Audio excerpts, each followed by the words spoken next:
Part 1. The Journey to Europe. When good King Arthur first united Albion and scared the sorry Saxons back to Saxony, his barons gathered and his countrymen convened at Camelot to see him crowned the country's king. As merry men and women feasted in the hall, a herald's horn cut through the hubbub, hushing them. A boy burst in upon the people banqueting, and in resounding voice read out this writ from Rome. "O Arthur, that is called Pendragon, pray pay heed and listen to the law laid down by Lucius, for he is Roman Emperor, God's man on earth, and thus commands the people of all Christendom. As such, the crown of Britain he demands as his, and bids you, noble Arthur, bow before his throne." Said Arthur, "What rot rolls from your corrupted tongue?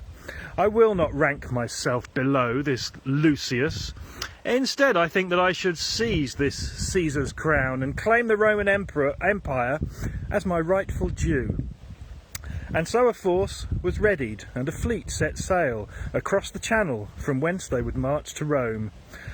Whence, that's not right, where. But when they reached the French shore, what a sight they saw! A dreadful giant made St. Michael's Mount his home. Limp corpses told the story of the locals' fate, as did the strings of legs and arms strung from its gob. But gallant Arthur charged the giant without fear. With several sword strokes effortlessly, Arthur won. Then bade the townsfolk, "Have a nice day," and he left. Upon that, King Arthur paused, and I've written something wrong here, I'm going to have to fix that. King Arthur paused and asked his guide, "Dear Merlin, what now of our ruse to ride to Rome? Pray lead us on the next stage of our journey east." And Merlin said, "The road to Rome goes through the Alps. There lies a region one day's ride from Lake Lausanne, where dwells another terror we should deal with next. I'll tell the tale of how it got there as we ride." That was part 1. Part 2 of 3, the Devil Kitty origin story. For those who've just joined, this is a 12th century story that I've adapted into a poem. True story, and I think that Monty Python and the Holy Grail was based on it in large part. Part 2, Devil Kitty origin story. Some time ago an angler came to fish the lake, which lies beyond Lausanne in lofty alpine lands. Before he cast his fishing net, he kneeled and prayed, communed with Christ, and promised him the first fish caught. Quite soon he caught that first fat fish. My, it was huge. Its worth was 30 shillings, so he said, "OK, the Lord can wait a little while, he'll have the next." But when the next was netted, it was larger still. "God's in no rush," he said, "he'll take the third for sure," and cast his net once more, and once more reeled it in. He had to heave and haul, for it was heavier still, but there inside, instead of fish, he'd caught a cat. A king-sized kitten came out of the net and cried, a mighty mule that made the mountains boom and quake. At this the fisher fast forgot the vow he'd sworn, and said, "This kitty could soon rid my house and home of mice and rats that have beset my family and forced us to feed frugally and miss our meals." But once the kitten came inside his house, it turned.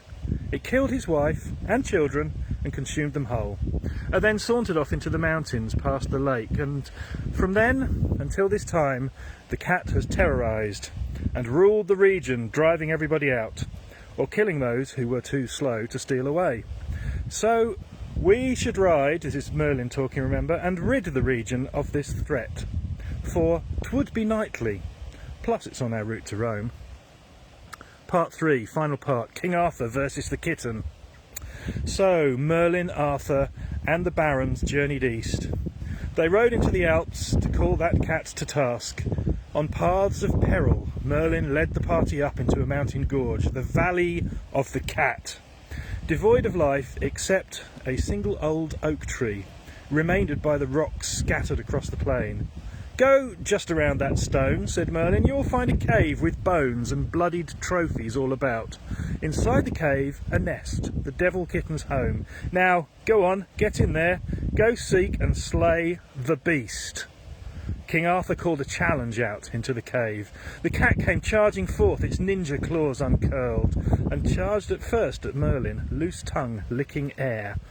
But Arthur stepped in front and showed his shield to it. As cutlery through butter sinks and slices deep, the beast's claws sank into the steel of Arthur's shield. Like cutlery, Excalibur lopped off its legs, but left its forepaws twitching, stuck in the shield rim. Undaunted by this loss of limbs, the cat leapt up and caught King Arthur on the nose with its back claws. The blood and snot from Arthur's face fair spouted forth. Forsooth, he swore, for other F-words did not fit the knightly code by which he swore to live his life. He cursed the cat to suffer from his sweet revenge, and charged in fainting flurries, forcing it to flee.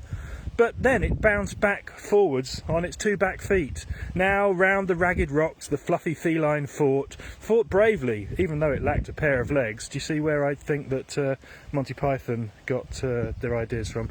And more than once the king had cause to back away, as Kitty came a-hopping forth into the fray. But Arthur's steel at last struck what it sought to slay, and this time sliced the back feet off the manxome cat. These feet ran off as though the devil ran with them, leaving the cat to stand up straight on bloody stumps. But still the courage of the cat was not curtailed, and on those stumps it sprang forth, spitting blood and fur, and with its teeth seized Arthur's shield and spat it out. King Arthur said, "Will nothing kill this bloody cat?"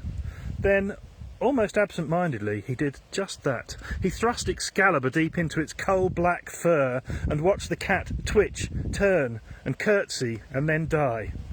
"Well, that was good sport," said King Arthur to himself, and coaxed Excalibur out of the quivering corpse. "I haven't fought so long and difficult a fight in all my life. Except last week in Brittany. That giant, I suppose, was tougher than this cat. But other than that, this cat was the hardest thing I've fought.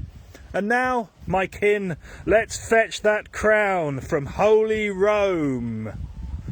That is my poem, King Arthur versus Devil Kitty, which is based on a 12th century French story. True, really is. And actually, if you go on Google Maps and you search for Mont du Chat, there is a mountain in the Alps where King Arthur killed a giant cat. So I've written this poem. I'm going to make it into a book. I've got an illustrator doing pictures of it, and I hope you enjoyed it very much. Thank you for watching.